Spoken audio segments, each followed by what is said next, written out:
Hello, this is Russell from Tones of Evil. and you're listening to Capes and Lunatics Sidekicks podcast. Hi, this is Phil, and I'm here to tell you all about the Capes and Lunatics Patreon. Don't miss out on our comic book creator interviews, including our monthly Chichester chats with comic book legend D.G. Chichester, superhero movie brackets in our search for the worst comic book movie of all time, and many, many more specials, all completely uncensored. Access starts for $3 a month, full video when you pledge $5 a month. Check out the link in our show notes or go to patreon.com/capesandlunatics. Hope to see you there. This is Luke of Perich, and you're listening to the Capes and Lunatics Sidekicks podcast. Batman, my favorite character. Thank you, Ray. Right off the bat. Always. All right, kids, welcome back to another not just any other episode of We Are the Night, the Batman podcast, but the first one for Sub-tember. That's right. Wolf Hellfire's away. Chaos can ensue.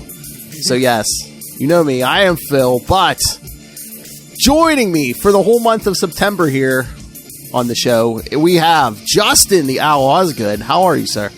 I'm doing great. Thanks, Phil. Thank you for asking me to join you in Lilith's absence. Great pleasure to be here. Oh yeah, especially when, I know your love of the Alan Grant, Norm Breyfogle Batman story. So yes, that's what we'll be covering all month of September, kids.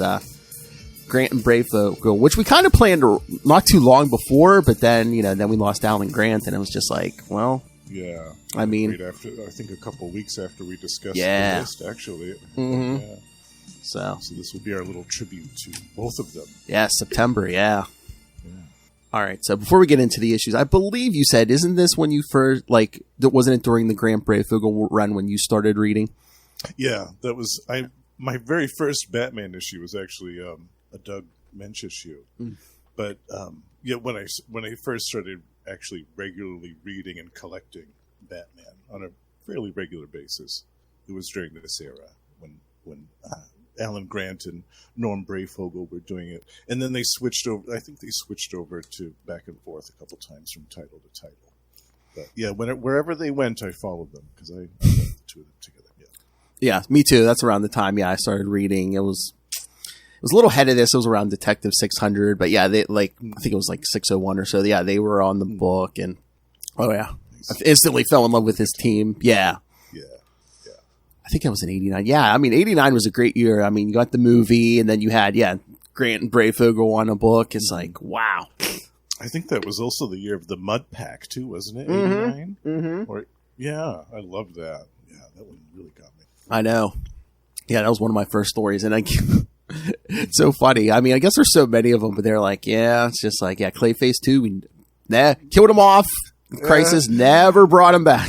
Yeah, he's just a lump sitting in a corner with a spoon propping him up. Well, again, you give Clayface one, basically his powers and stuff, and it's just like, well, I guess we don't need him. Yeah, exactly. Yeah, it's so great. All right. Shall we begin these issues? Yes. The introduction of a very special villain. Yes, not only, kids. Oh, I mean, this is a lot of introductory here because not only is this the first appearance of Ventriloquist and Scarface, but also the first, I believe, the beginning of Grant and Breyfogle's run on Batman. So yeah, with John Wagner. Yes, as well. Yeah, I think he left the title maybe within that year. Yeah, it's just Alan Grant doing the writing. Yeah, I'd say within 6 months to a year. Yeah. Oh, all right. So yeah, we're starting with Batman Detective Comics 583 from February 1988. Fever. Fever. Got the thief. God. In the morning. That's right, kids. We're sick. My medicine soon. What? Am I supposed to get my medicine soon? Scream it! I got a fever, and the only cure is more cowbell. More cowbell. Hit that cowbell. All right, so yeah, Fever, right? Like we said, writers John Wagner and Alan Grant, penciler Norm Breyfogle, inker Kim DeMalder, colorist Adrian Roy, letterer Todd Klein, and editor, of course, Denny O'Neil. All right, so a new designer drug called Fever, get it, kids, floods the streets of Gotham City, inducing many of the city's teens and preteens to fits of homicidal rage. Yeah, this was, I was just like, oh crap. When they were like, oh yeah, it's like 9 and 10-year-olds taking this stuff. I'm like, oh god, my son's 9. I'm like, yeah. They were going nuts too with this stuff. I know, that one kid at the beginning, he's like, I am the fever god. They tried to sacrifice a poor little cat. It's like, come on, no. What that cat ever do to you? I know. It's like, a certain friend of ours, it's like if he had like too much Mountain Dew. Where's the Joker nuggets? Wild like an animal. Exactly. Wild like an animal. You gotta rub that one in. Don't worry, kids. You're all going to get it next Sub-tember. When Batman sees a group of juvenile fever addicts kill an old security guard in cold blood, he takes a personal interest in stopping the drug's proliferation. Soon after, Batman raids the fever pushers' headquarters and forces the pushers to give him the name of their supplier, Scarface. I mean, that's a pretty cool scene when, the cop's like, oh yeah, we know where they're at. The building's basically a fortress, Batman has to break in. I love that. I love too how these kids killed that security guard by like burning his beard off. I know. They just pushed that torch into his face, and then all of a sudden he's dead. It's like, ooh, was his beard connected to his life force, or? I guess it sets his whole head on fire. Well, yeah, I suppose. Yeah. But it's like, would hair go up that quickly, or what? I don't know. Was this guy like drinking on the job or something? Was maybe, there yeah. alcohol Maybe he had a all over in his pocket or something? There was like alcohol and all over that beard. You're probably right. This is Gotham. Oh yeah. Wait a second. Yeah, they just were you drinking on the job? Shut your filthy mouth.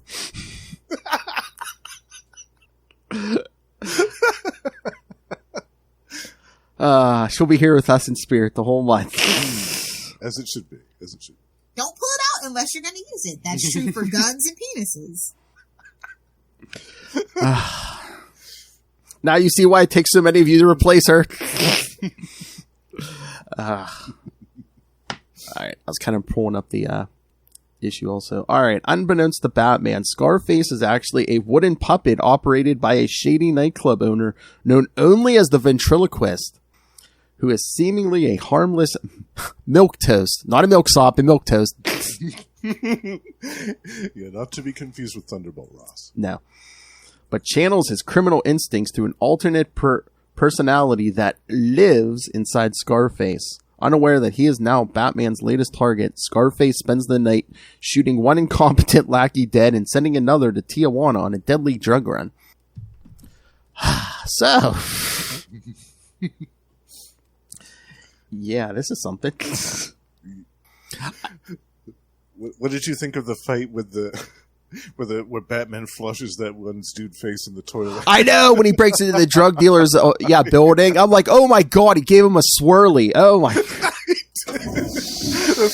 the only time that Batman ever gave somebody a swirly. It's great though. I know. I'm like, what's he gonna do? Then the next guy's right away. He's gonna give him a wedgie or something. An atomic wedgie. Oh yeah, get it right over that head. And again, this is like Norm Breyfogle's first issue on art. So, what do you think about his art? I loved it. I mean, you can really see his style right from the very beginning. Mm-hmm. I read some of his stuff that he did before this on a first comic title called Whisper, and you could definitely see his style then. It was very early on, but you can see that he was, this was he wanted to really make his mark on Batman. Oh yeah, right off the bat, and he definitely did. Yeah, it's so great, so very stark and moody, and the colors are really great in this too. The colors look excellent in this one. Oh yeah.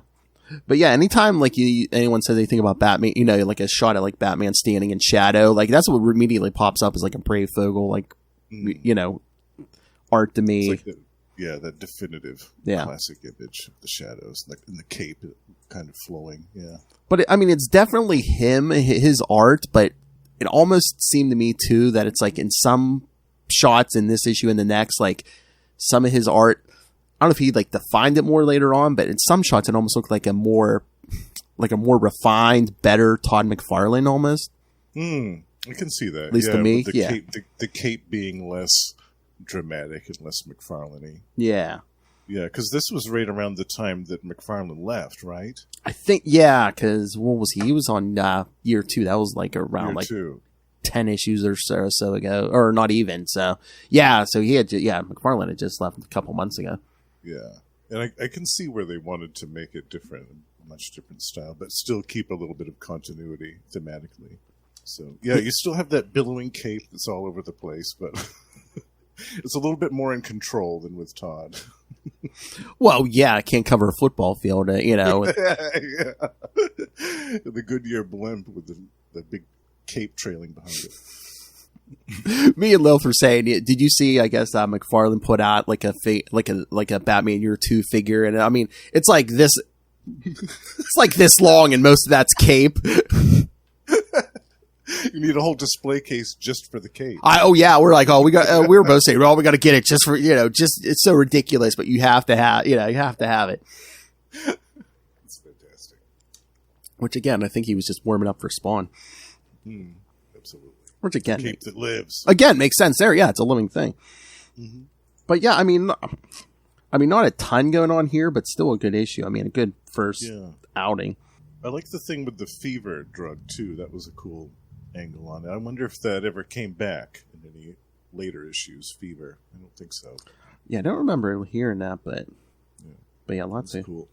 Yeah, you saw that every once in a while. These random drugs pop up in these random designer drugs pop up in Detective Comics that these slimy crime lords were cooking up in their warehouse. Oh yeah, yeah. I guess the whole Grant and Breyfogle thing, it's like they wanted to bring their A game to Detective because, you know, it's like this, it was the second Batman book. So, But yeah, I know when I started, I'm like, I was just as into Detective as I was into the main Batman book. Yeah, me too. If not more so. Sometimes the stories I liked more. Oh yeah.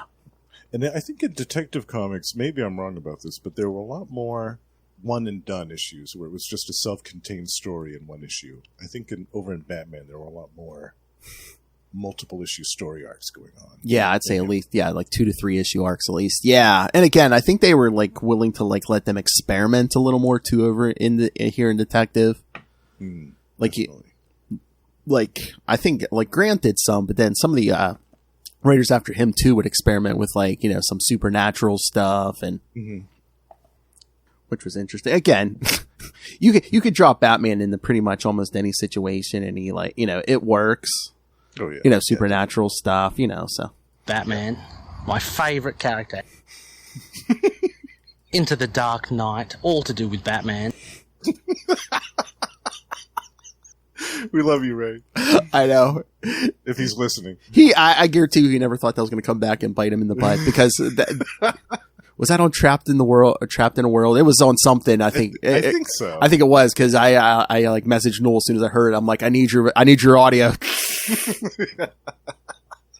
That is a treasure. Oh yeah.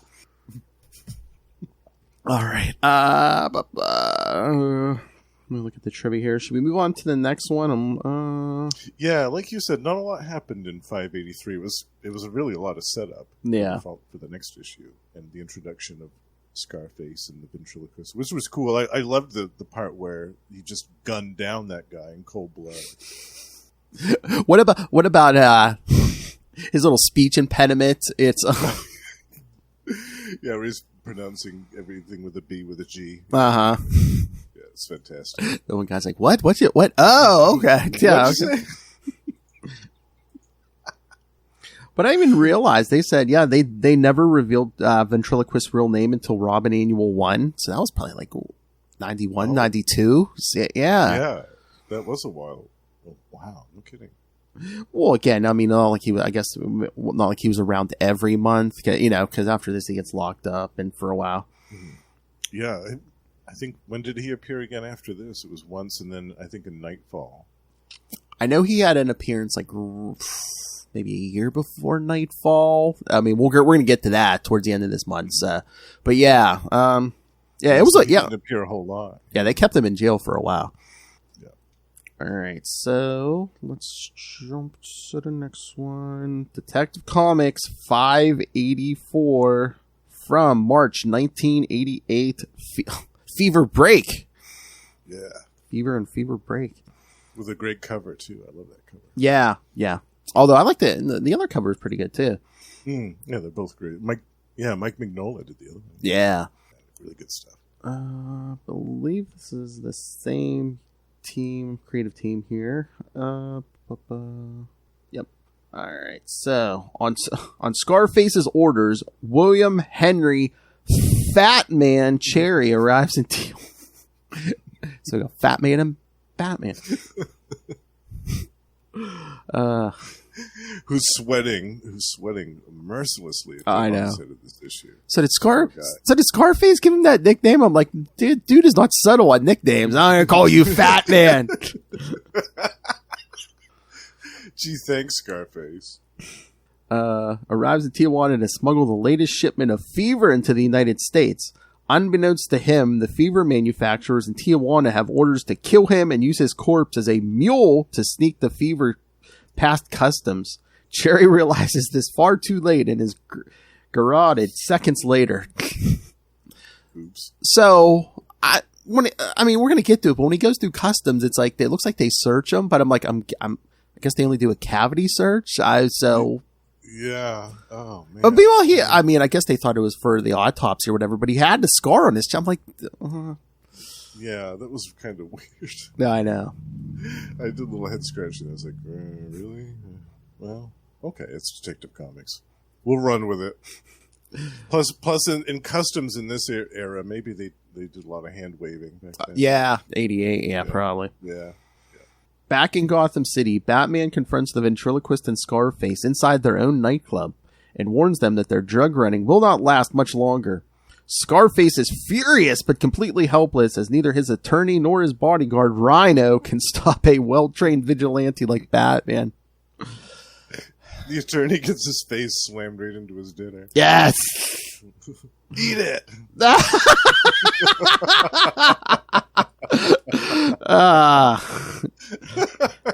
There's your new drop, Lil. Scream it! It's so salty.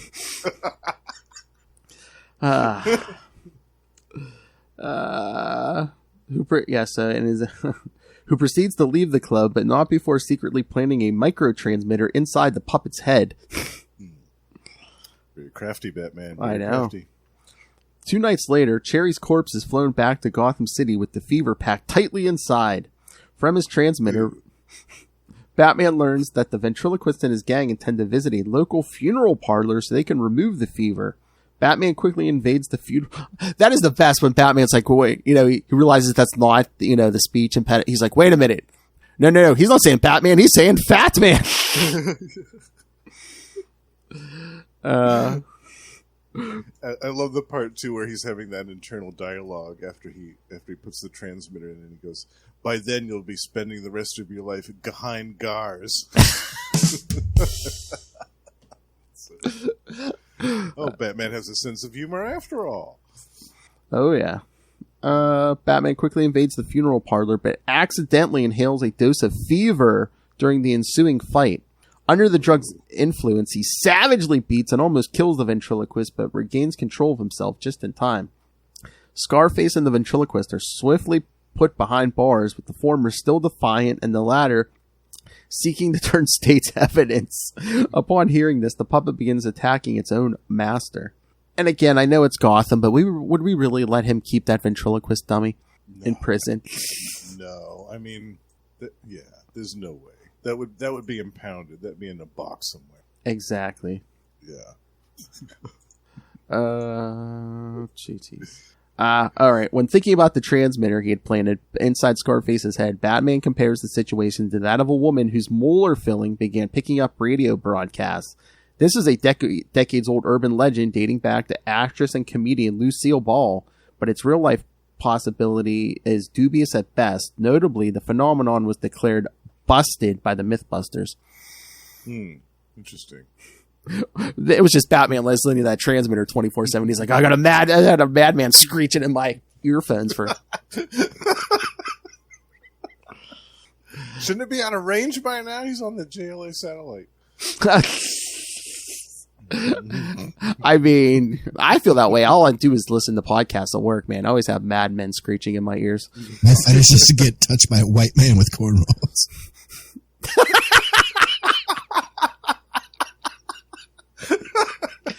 That's right. That's right. Noel has an Osborne fetish, yes. Those boobs scare me. Those boobs scare me. Booty looks good all the time. It's not just for boys. That's right. We're going to get more drops of him because he's going to join me and Charlie for Ultimate Spider-Cast to talk that Howard the Duck Marvel team-up issue. Oh, I'm excited for that one. That's going to be good. Wah! Wow. Oh my god, that is the best piece of feedback I ever heard on that show. Is I forget the gentleman's name, wrote in a couple episodes ago, and he was like, "Yeah, I used to listen." He's like, "I listened to Gamma Charge. I followed the host over to Trapped in a World, not the good host, but one of the hosts." That was Carl. Yes. That almost made me fall out of my chair. You gotta rub that one in. Oh, we love you, Russ. Yes, Russell. Hell, I almost fell out of my chair when I heard that the first time. Oh, it's so funny. But no, let's remember why we're here. Batman. That's right. What did you think of Sausage Man? Sausage Man. If there was any chance of Ray listening to a Batman show, it's gone. We just sunk it. We sunk all hopes of that. That's all right. But I said he might. I thought maybe he might get curious since you're here, not Lilith. But that's good. That ship is He still might tune in. He says he lurks sometimes. So I know he listens to our Marvel stuff. He's like, sometimes I sneak into that Batman stuff. I'm like, okay. Sneak into the other side, the dark side. Once you go bat, you never go back. No, Batman, my favorite character. I love Batman. Batman. Sure seems to talk about Batman. Batman, my favorite character. I never tire of hearing that one. Go ahead, throw it in. The Hard Master. Yes! The Hard Master. Sex on the mind. Exciting times to be a pimp. Yes, Ray has some of the best drops. Oh, yeah. Definitely. A couple of balls down the gob. Just the accent sells it too. All right. So what did you think, Justin, of Grant Breyfogle's first outing here? I loved this. I loved it. I really liked the art actually better in the second than the first one. Yeah. Especially the scene where Batman gets dosed with the fever and he sees everything as kind of like moving flames. Yes. That one panel where he sees the Scarface and the ventriloquist just as flames. It's really cool. And then, of course, when he's beating the hell out of them, he looks like that as well. Like he looks like he's all made out of flames. It's really good. Yeah. What did you think, Phil? Yeah. Again, the art's great. I mean, it's still early Breyfogle, but I think he even refined it more from that first issue. But yeah, I mean, it was funny with Batman's getting dosed with that drug. I'm like, how many times has Batman been like high on drugs? It's like here, there's that classic Venom storyline. Yeah, and then the idiot root. You know what? I actually covered that with Ray. The idiot root. Oh my! There's been a couple of other things too. I know. Yeah, Maybe that's his secret fetish. I know he's Batgod, but it's like they should bring that up more. It's just like, he has to fight fight his addiction and stuff. Yeah, I'd like to see his blood in a petri dish. Probably looks like a Jackson Pollock painting. Oh, he's a rich man. I'm sure he gets like regular blood transfusions and stuff. Oh yeah, he gets a dialysis machine. He gets it totally swapped out like Mick Jagger and Keith Richards did back in the 70s. Yeah, time for a new dose. I just went through Contagion, so it's time for a whole new blood bank. Let's dose her up, Alfred. We always joke about how he buys orphans, probably for their blood too. Exactly. A living blood bank. Do you swear never to swerve from the path of justice, and are you AB negative?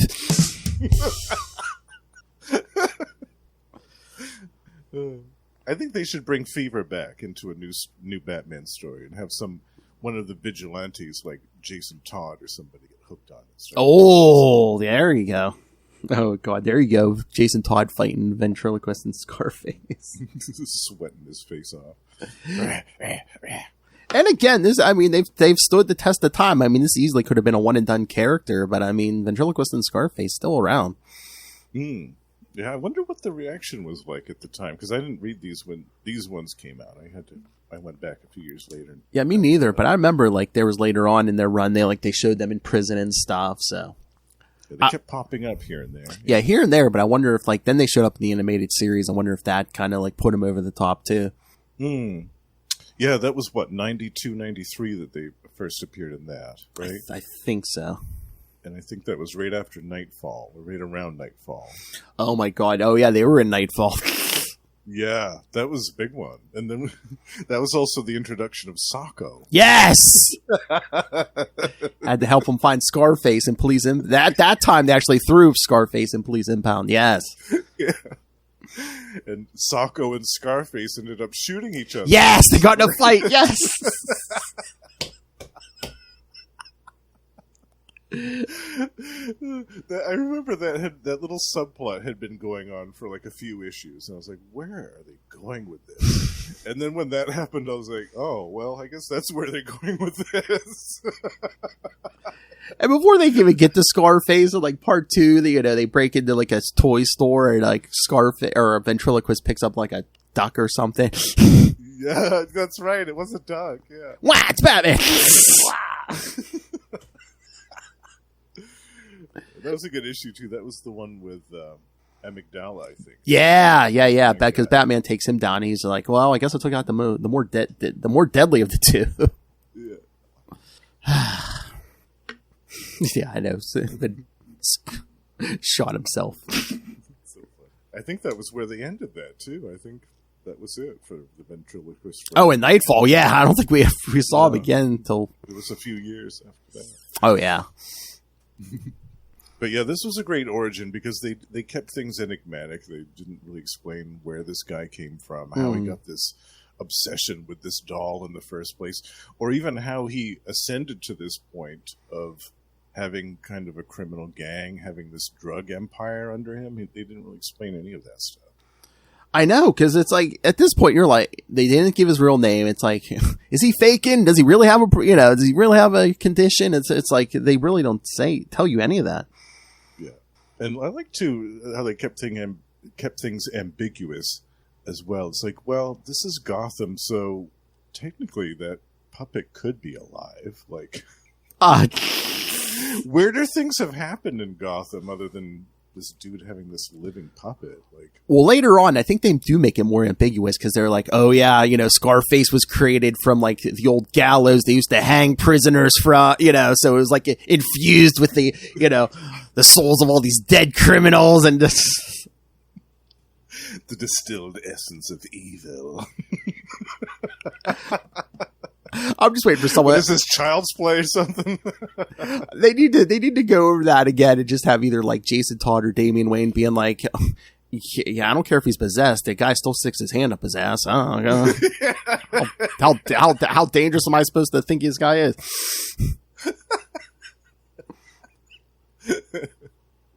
All right.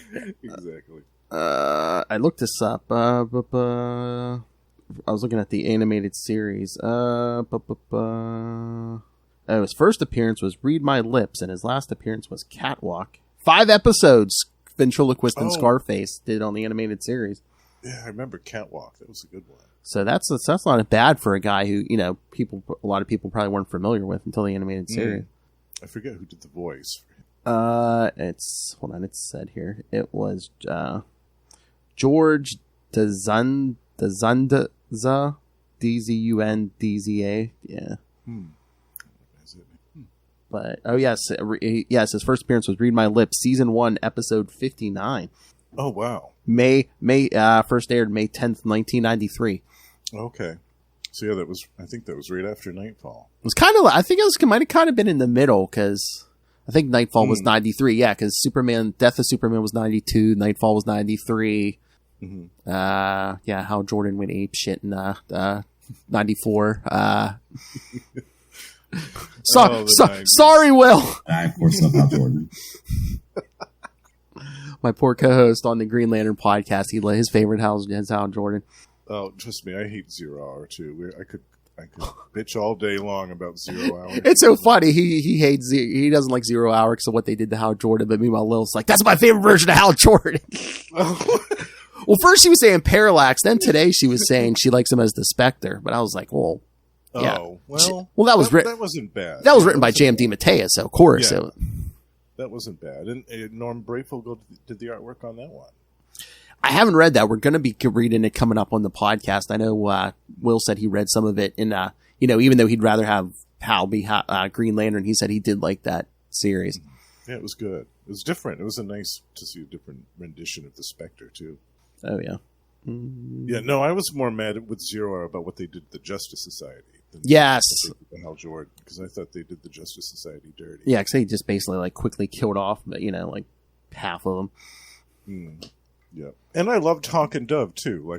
I still think it was absolutely ludicrous to have Hawk turn into this time-traveling desperate villain when the original plan was to have Captain Atom be Monarch and then somehow word got out on Captain Atom. Yeah, they got leaked somehow. In the days before the internet, that somehow they got leaked, and they're like, "Oh, well, let's just make him Hawk." I was like, "Really? That makes no sense," and that is so stupid. But you guys do what you want. So I know I don't know. Did they just pull Hawk's name out of a hat, or I was going to say, was that book selling, or were they just like, oh hey, let's pick a low seller or something, or? Well, I think that one had just canceled. Oh, so maybe they're just they're like, well, what do we do with these characters? War of the Gods just wrapped up, and what do we do with them? Oh, well, let's have Hawk turn into a bad guy because he was kind of there. So, yeah, it'll make sense to somebody. I kind of like Captain Atom, too, so I didn't want Captain Atom. I'm like, come on. I didn't. But out of the two of them, it made a lot more sense for Captain Atom to turn that path. Or it could have been like an alternate timeline version of Captain Atom. He had to fight his future version, his future self. That would have been much cooler. But anyway, I could complain about 0 Hour for hours. We need a whole episode just for that, though. Different crises. And are you reading any of the current stuff? Any DC current stuff? I haven't read any of the Dark Crisis yet. I was interested by just the premise of the Justice League dying right on the onset, but yeah, I haven't read any. What do you think of it so far? What's your honest opinion of it? I mean, it's okay. I mean, they've already revealed the Justice League's not dead. They're kind of contained in these little fantasy world things. They were whisked away at the last minute. Yes, and supposedly this was the plan all along, but now suddenly the title's changed to Dark Crisis on Infinite Earths. So, wow. Yeah. Supposedly it's the sequel to Crisis, but on Infinite Earths, and we're like, how many sequels have you had to that already? Yeah, we've had already 2 besides this one. I know, it's like Infinite Crisis, Not So Final Crisis. Not So Final Crisis. The Farewell Tour. 5 inches, maybe. Crisis, the Comeback Tour. You won't die. I don't know. The biggest slap in the face to me was always New 52. Oh yeah, they just rebooted everything. And it seemed like they didn't have a plan. And again, Batman and Green Lantern were selling the best. So hey, guess what? They mess with those the least. Mm-hmm. Yeah, the only New 52 that I really, really, really enjoyed was Aquaman. That was the first time that I really liked Aquaman, actually. But yeah, the rest of it I could take it. Oh! Did you do you watch Harley Quinn animated series? I haven't started the new season yet. Oh, but that's definitely on my list. Oh yeah, you definitely got to start the new season. Oh yeah, I'm excited. There's just so much to watch now. So I know. And the time to do it all. Remember back in the day, we might get one superhero thing a year if we were lucky, or maybe 2 a year. Oh yeah, that was a big one year. every 6 months. Yeah. But then then you have to be careful what you wish for, because like look at and then 1997 rolled around, we got Batman and Robin, Spawn, Steel, yeah, Meteor Man. Oh my god, I love how we're gonna open that can of worms on Ray, who's never seen. I can't wait. to hear his reaction to that. It'll be so good. Meteor Man has to be seen to be believed. Yes. Ray, you have to watch it. So, any other thoughts, Justin, or should I give you and the people their homework? Yeah, I think that wraps us up pretty good there. Yeah, I'd like to see the drug fever return in a future Batman story. I think it's a cool concept. I think it would be cool to see it come back. And yeah, this is a great debut for the ventriloquist and Scarface. Fantastic. Oh yeah, and for Alan Grant and Norm Breyfogle. Oh yeah, the greats. Yep. Well, next episode we're going to be covering Detective Comics 587 through 589. The first appearance of another new villain, the Corrosive Man. I love this one. It's one of my favorites. So they were really knocking some new villains out of this, because like first Ventriloquist and Scarface, and then the one after this, Lilith and I already covered it, but it was Ratcatcher. Mm-hmm. The Ratcatcher was brand new. Yeah, then I think you roll right into Corrosive Man, pretty much. So Corrosive Man, and also after this, Anarchy. Yes, yeah. After this, and a couple of others. Yeah, he was on a roll with the new villains. Both him and Norm were just creating them out left and right. It's great. And then in 2 weeks we'll go to when they jump the Batman 455 through 457. A big Tim Drake episode and a classic rogue. Yes, I love that one too. Featuring the Scarecrow, and possibly one of my favorite renditions of the Scarecrow, art-wise. I know, yeah. Norm Breyfogle's Scarecrow so much. And then we'll end the month, we'll bookend it, Batman 475 and 476 with Ventriloquist and Scarface. Yes, coming full circle again. Yes. So, I haven't done the reread yet, I can't remember, maybe they will mention Fever. I'm trying to remember. I don't know. They might have got back in the drugs, but I don't know if they specifically ever got back in the fever or not. It's probably something similar. Some other one. Yeah. Yeah. Scarface never seems too picky. It's just like, whatever the kids like.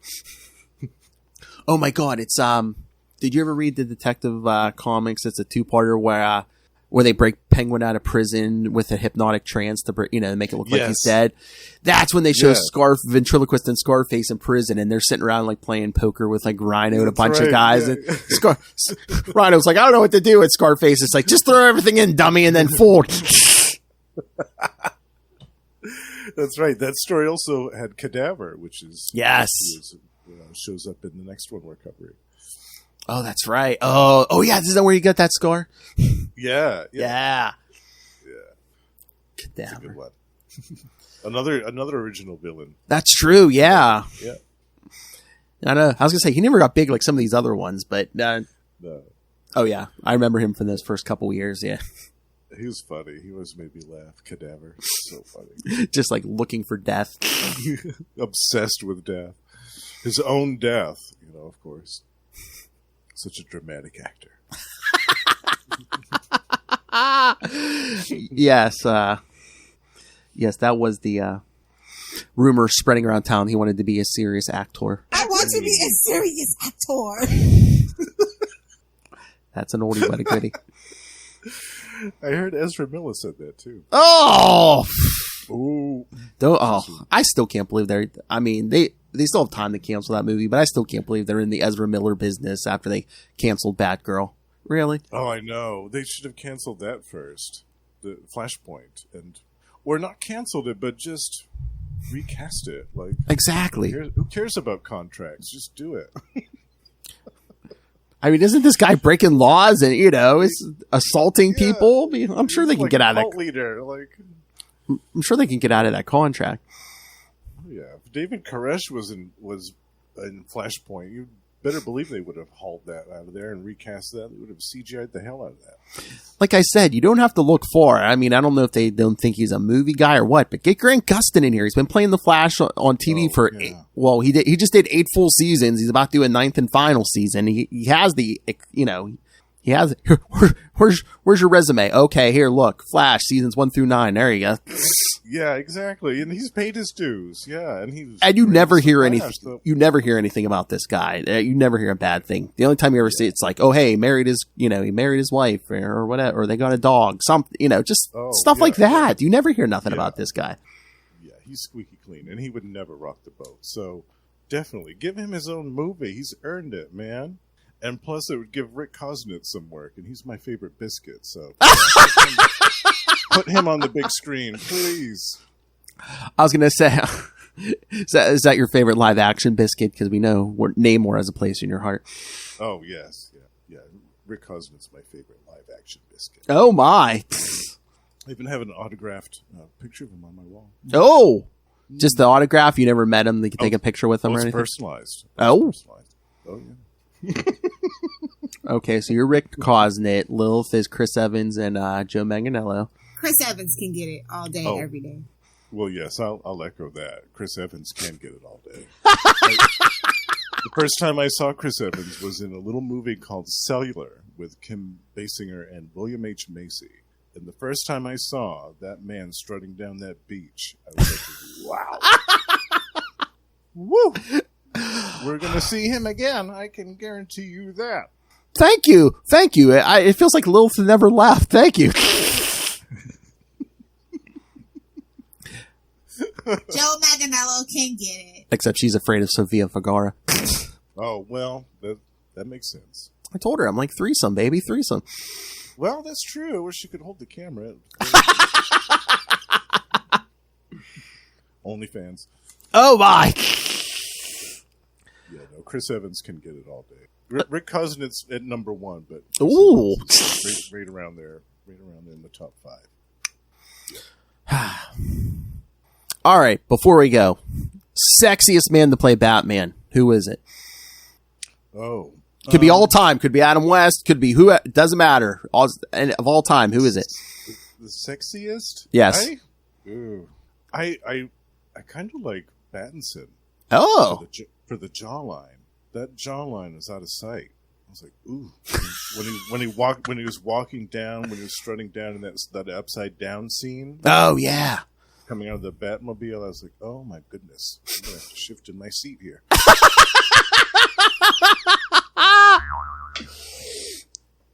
Oh my. So yeah, I think Pattinson wins out. Surprisingly, I wasn't. Yeah, I thought about it, but yeah, he can get it. I was going to say, I love this performance. Not like you, but I love this performance. It must have been pretty good for you. I mean, if that Nirvana playing 20 times during the movie didn't take you out of it. Yeah, no, that didn't turn me off. I could tune that out. I've heard Nirvana enough so I can activate my selective hearing and tune it out when I need to. I mean, I like Nirvana, but they played the same song over and over. Oh, I know. It's like, oh, great, the 5th time. Great, yay. We paid for this song. We're going to get our money's worth. I can feel my serotonin being leached out. Like a time machine. Take it back. Back in the 90s. I wasn't a grunge fan. I was a techno guy. Ah, yes. Yeah, I ditched the plaid and got out my glow sticks. I can pretty much listen to anything. I mean, the one thing that bugs me is like country. I like something like quick with a beat. Country's like too slow. Too slow and dreary and sad and sappy. Yeah, I hear you. Yeah, I don't like ballads either. Sappy piano ballads. Yeah. Turn it off. Yeah. All right. Well, if there's nothing else, let's get out of here. All right. So send this man some thoughts. Send us thoughts on the next upcoming episodes. Email us. Send in your feedback about the corrosive man and cadaver. Yes. All the upcoming issues. Hey, if you want to send feedback for 583 and 584, do it. We'll read it next time. That's right. So send your thoughts. Email us, CapesandLunatics@gmail.com, or call the voicemail, 614-382-2737. That's 614-38-CAPES. And remember, you can follow We Are the Night, the Batman podcast on on Facebook, on Twitter. Join the Batman fan group on Facebook. Now at, is it 1.1 thousand members?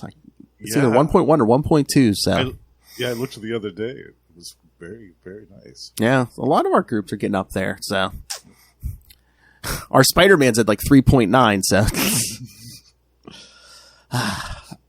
So find links to all the social medias for all the DC and Marvel shows we do. Links to the YouTube channel. Again, everything we do gets an episode, gets in a video, interviews, specials. Summer of '69's all up there. All of Sub-tember will be up there. So yes. So do like the lady says and smash that subscribe button. Smash it. So you don't miss any of that. Oh wait, I said lady. All right. Get him out. She's a woman, but she ain't no lady. We love you, Lilith. We love you, Lilith.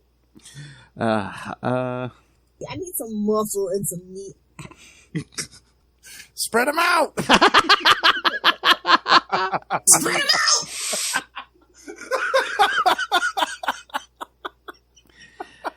And remember, boys, wrap it up. I don't do Twinkies or toaster strudels, so.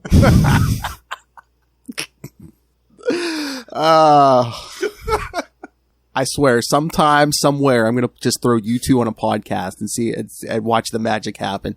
Oh, yes. It's going to happen. Oh, my God. I just need one episode of Who Can Get It in Hollywood with you and Lilith. Oh. I bet we could get an hour-long episode out of that. Absolutely. Oh, please, you could. Yes. Yeah. All right. So, yes, kids. And also, most importantly, please subscribe to our Patreon. Again, one of our Patreon elite right here. Yes. Join me in the Patreon elite. Along with Ray and Russell. So, every little bit helps, but $3 to $5 gets you early access to creator interviews, including the monthly Chichester chats with that madman, Mr. DG Chichester. I got the good mic out for you guys. Chichester chats. For quality. Bing! And of course, because Lil Hellfire loves my pain, superhero movie brackets, we will find the worst superhero movie of all time. And like we were saying before, August started. Okay, kids, we're recording this ahead of time. I'm not telling you how the sausage is made, but so yes, August started the indie movies with League of Extraordinary Gentlemen vs. Sin City 2. October will September will be this month will be The Phantom and the Spirit, and then in October, because they'll demand that it's Spawn vs. Meteor Man. Oh man, a string of humdingers. Oh, yeah, the whole year, man. So yes, so you really want to subscribe to that Patreon or pick yourself up some Capes and Lunatics and Capes and Lunatics Sidekicks merch. Get some swag. Yes. So find it all at Linktree, linktr.ee/Capes and Lunatics. All right, Justin, thank you so much for helping me out. Where can people find you on a regular basis? Well, I also co-host Gamma Charge, the strongest podcast there is, with my good pal Russell, and we talk about everything to do with the Incredible Hulk and the She-Hulk, including her new show coming out on Disney+, which actually, by the time this episode is out, will already be airing. And we also co-host Tomes of Evil, comic book supervillain podcast, and as well, by the time that this comes out, hopefully the Lost Library of Legends will be unveiled. I know I've been saying that for months, but the stars are almost properly aligned for it to appear. I can feel that. So that will be coming soon as well. Three different shows. And didn't you guys retool or re-up or do something different with Tomes of Evil? Yeah, we're going to be actually doing a bit of a hiatus, and during the months while Tomes of Evil is on hiatus, we're going to be focusing on Hobgoblin. We're going to be doing Hobgoblin Historia, in which we cover all of the appearances of the original Hobgoblin going back to the 80s. Amazing Spider-Man. I swear that Hobgoblin's popular because like every November on Ultimate Spider-Cast, me and Lilith either do something on a Hobgoblin or a Green Goblin for a Hobgobble, or either Hobgobble Gobble month or a Green Gobble month. So that's a good month for some Gobbler Cobbler. Gobble gobble. I swear, people on Into the Night, the Moon Night podcast do not know this man the way we do. Sounds like a plan, Jan. I just want to sit Rebecca. I just want to sit like Rebecca down and be like, do you know who you podcast with, right? There are many sides to the High Priest of Khonshu Ray. Rumpy Pumpy.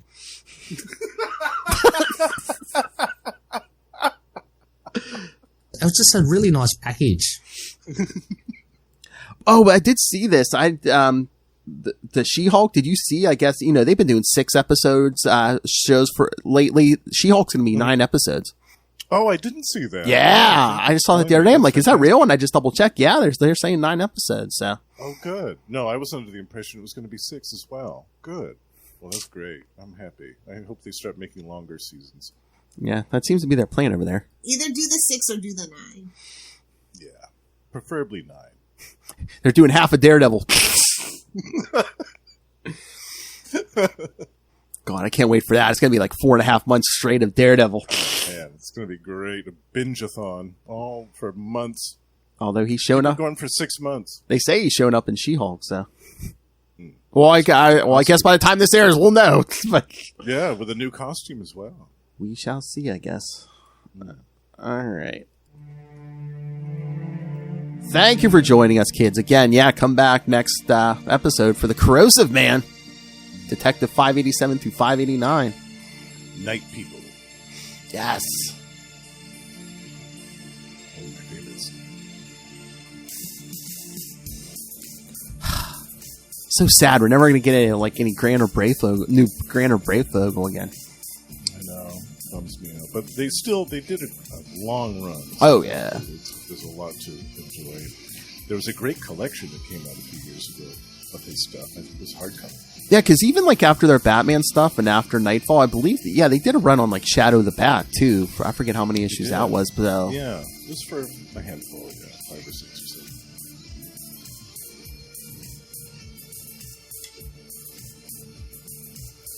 7. And then there was the Anarchy Limited series. Oh yeah, too. Yeah, I'd love to talk about that with you guys if you ever cover that. Oh, I'm sure we'll cover that. All right, kids, come back next time. Join us same bat time, same bat channel. Same bat channel. And Justin will be back.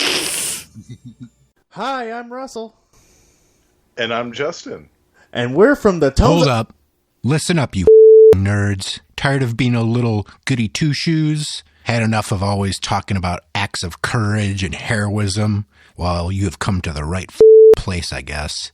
Tomes of Evil is the comic book supervillain podcast, where every month we do a deep dive on a different comic book supervillain, as well as multiple sub-series on some of the most iconic foes of all time, including Darkseid, Doctor Doom, Scarecrow, and... Named Hobgoblin, and you're right on time for your funeral. I better be getting paid for this. So what are you guys waiting for? Bring on the bad guys. Tomes of Evil, a comic book villain podcast.